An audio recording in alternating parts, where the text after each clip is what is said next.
both of you holding up as we sit here right now? Tired, exhausted, at this point, ready just to move on, just to get this past us. Trying to catch up a little bit too. We expected to go to trial this summer, and I had 250 hours set aside, had my schedule, had things going. So it was a radical change for us. They called him a monster in a mask, a man who walked into the night with a knife, left no witnesses, no camera footage, but one clue. And now, he says he did it. So why does everything still feel off? Before we dive in, hit that subscribe button and help us get to 1,000 subscribers. Every follow helps bring justice and clarity to stories the world can't afford to forget. Welcome to Mystery in Minutes, the Goncalves family. Because as the media moves on, they're stuck living in the aftermath of a nightmare. A nightmare made even worse by secrecy, silence, and a justice system they no longer know if they can trust. The Goncalves family isn't just grieving, they're speaking, loudly, publicly, because they feel betrayed. And who could blame them? After years of demanding justice for their daughter Kaylee, after waiting through endless court delays, legal jargon, and gag orders, they got a courtroom surprise. Bryan Kohberger stood up and said he was guilty. But instead of closure, this confession only opened new wounds. Steve and Christy Goncalves, sitting side by side in a national interview, looked exhausted, not just tired, but hollow. Their eyes held questions no one was answering. Their attorney, Shannon Gray, sat beside them, silent, maybe just as stunned. They were promised a trial. They were promised answers. They got a plea. And according to Steve, they haven't even seen the autopsy report. Trying to catch up a little bit too. We expected to go to trial this summer, and I had 250 hours set aside, had my schedule, had things going. So it was a radical change for us. Kohberger's guilty plea came quietly. No emotion, no breakdown, just yes, yes, yes to every charge. But he never said their names. He never faced the families, never looked them in the eye and said, "Yes, I killed Kaylee. I took your child away." Instead, what the Goncalves family got was nothing. No motive, no timeline, no detail, no closure. Steve wanted justice through a jury, a public trial where every question would be asked, where every lie could be exposed. Now, he's left with only doubt. And here's where it gets darker.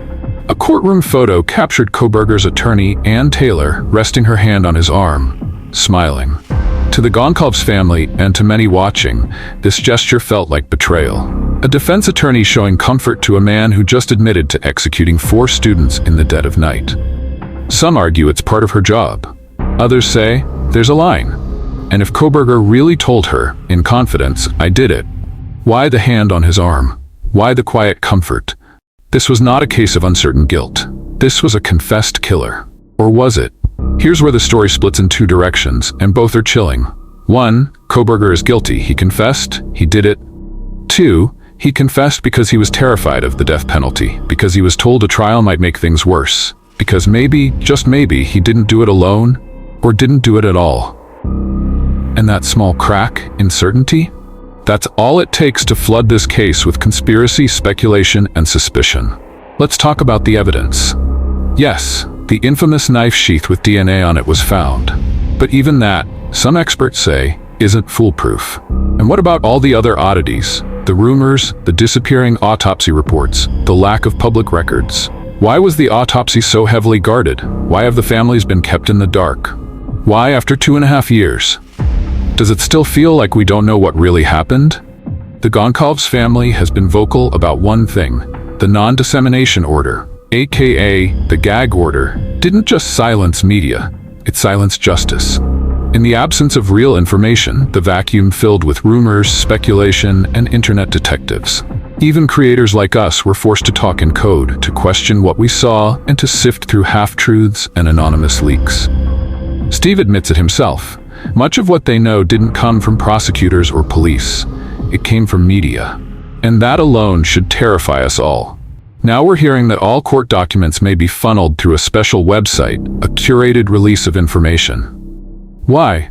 Why not let the public see everything through normal channels? Why create an artificial wall between the people and the truth? Is it to protect the families, or to protect something or someone else? The Goncalves family said something chilling. that they may never get the answers they're looking for. Not from the courts, not from law enforcement, and not from Bryan Kohberger. Instead, they believe they'll find the truth in a book that Kohberger might one day write from prison. And here's the cruelest irony. That book might finally explain why 4 beautiful lives were taken, but it will also make their killer rich. So I leave you with this question. Would you take the truth, even if it came with blood money? Let us know in the comments below. What are they hiding? One judge says, this case isn't normal. One family says, we've been told nothing. 7 and one community is starting to wonder, what exactly is going on in Idaho? The confession is on record. The killer is behind bars. But the story is far from over. If anything, it's only just begun. Because behind the courtroom walls, something strange is happening. Secrecy, redactions, vanishing records. Even the presiding judge admits this case doesn't follow the usual path. And we start with one voice. Judge Liz. A judge breaks the silence. Her name might not make headlines like Kohberger's, but Judge Elizabeth Forgerty, known as Judge Liz, has quietly raised the alarm. In a rare moment of transparency, she admitted there were elements of this case that are not normal. She didn't elaborate. She didn't need to. The courtroom fell still. The media took note, and the families looked at each other like, finally, someone said it out loud. But what did she mean? Was it the prosecution's unusual handling of evidence? The extreme and prolonged gag orders? The fact that the families themselves were denied access to the most basic documents, including the autopsy of their own daughter? Or was she referring to something deeper? Something systemic? Something deliberately hidden? Let's talk about the autopsy report, because in almost any other high-profile murder, that document is public record. It outlines what happened, how it happened, the medical truth that confirms the horror. But in this case, gone. The Goncalves family still hasn't seen it. And when they pushed for answers, they were told, it's under review, it's sealed, it's complicated. But is it? Or are officials worried that what's in that report might not match the official narrative? Here's what we do know. During the autopsy, individuals were present who shouldn't have been. Ann Taylor, the defense attorney, challenged this. She argued that people attended the autopsy who weren't medically qualified or legally cleared. And ever since that challenge, the report has disappeared into a legal black hole. Think about that. In one of the most gruesome, widely reported murders in recent history, the medical evidence is missing. Even the victims' families are locked out. How does that happen? Why does it happen? Unregistered, untraceable viewers started digging deeper. A few found something odd. When you search for Bryan Kohberger's name in the state prison database, nothing comes up. No prisoner ID, no public record of location, no transfer notice. It's like he disappeared into a black site. And when people asked why, they were told, it's for security, it's for legal reasons, or worse, no answer at all. Which only leads to more questions. Is Bryan Kohberger being kept somewhere off record? Why would the state hide the location of someone who just admitted to 4 murders? Is it to protect him? Or to protect something else? Let us know in the comments what you think, because this is where things get eerie. Now let's talk about the site. Instead of releasing case documents through traditional public court systems, officials are planning a separate website, a curated release of information. Why? Why not just use the court's own portal? Why the added layer of control? Are we really supposed to believe this is about transparency? Or is this damage control in disguise? You don't have to be a conspiracy theorist to feel uneasy, because anytime you funnel information through a single hand-picked channel, you're deciding what people get to know and what they don't. Remember, this was supposed to go to trial. The Goncalves family cleared their schedule. They were ready to testify, ready to listen. They even blocked out 250 hours to make sure they could see justice happen in real time. Then, out of nowhere, the trial was off. No warning, just a sudden pivot to a guilty plea, just a whispered yes, and it was done. No testimony, no cross-examination, no public review of evidence, no chance to challenge the inconsistencies, and worst of all, no answers. Was justice even served? If you believe in the system, you want to believe this was justice. The killer confessed. He's going to prison for life. End of story. But what if that confession was coerced? What if it was done to avoid the death penalty, not because it was true, What if Kohberger knows something that could destroy more than just his own reputation? Something about who helped him, or who looked the other way, or why this crime happened in the first place. Because let's be honest, does anyone really believe this was a random act? That a man with no ties to the victims suddenly decided to stalk and slaughter 4 people in their home with military precision, just because? Or is there something else? Something none of us have been allowed to see.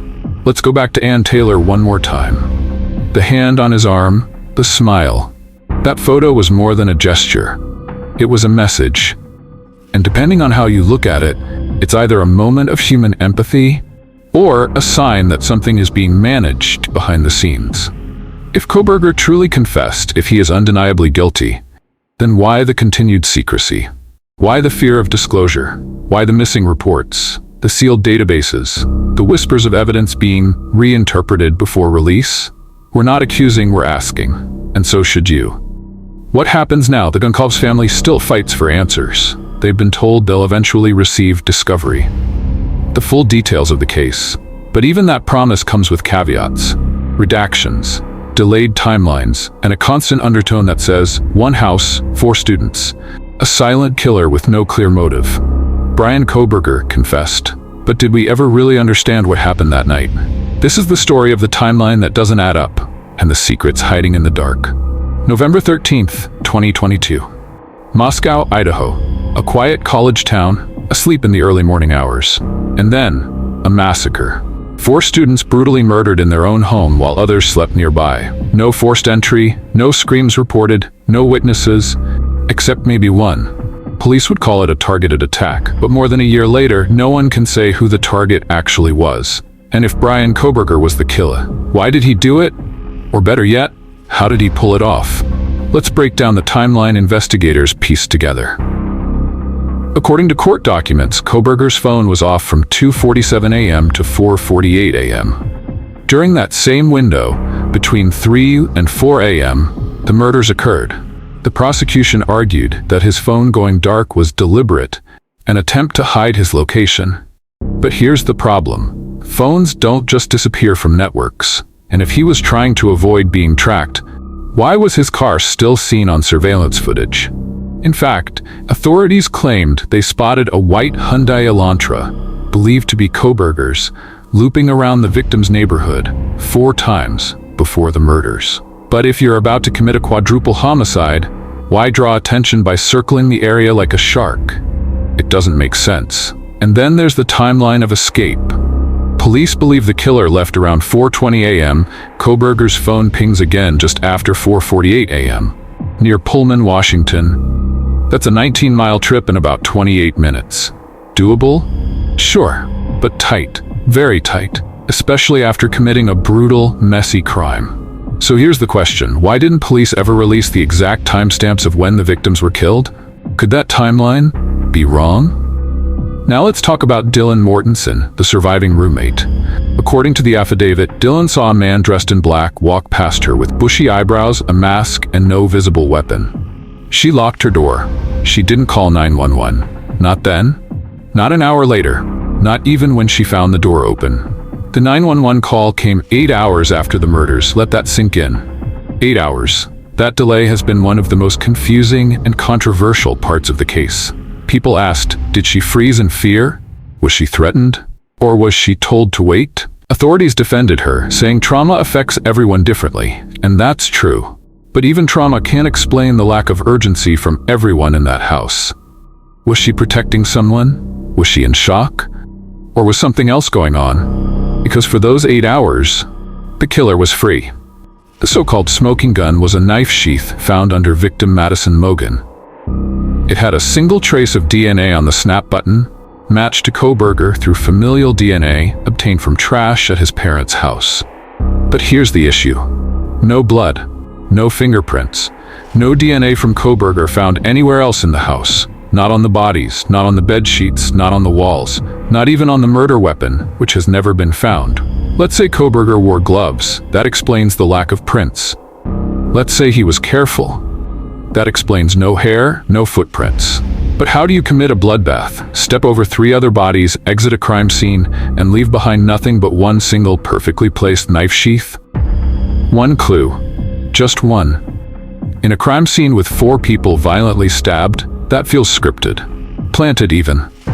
And that's what some experts have begun whispering, that maybe the crime scene wasn't what it seemed. And if that's true, then maybe the killer wasn't who we think it is. Let's not forget, Bryan Kohberger was a criminology student. He studied serial killers. He studied how to commit the perfect crime.